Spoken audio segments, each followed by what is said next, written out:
اللهم إني ظلمت نفسي ظلما كثيرا ولا يغفر الذنوب إلا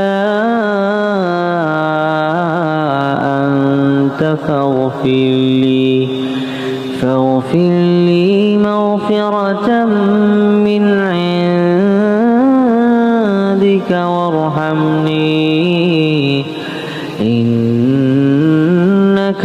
أنت الغفور الرحيم।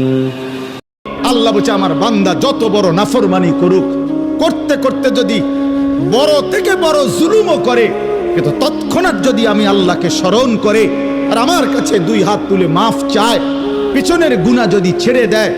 আর করবে না যদি ওয়াদা দেয়, খোদার কসম কোরআনে আছে, আল্লাহ বলেন বান্দা আমি পুরাপুরি 100% মাগফিরাত দিয়ে দেব, পুরা মাফ। উলাইকা জাযাউহুম মাগফিরাতুম মির রাব্বিহিম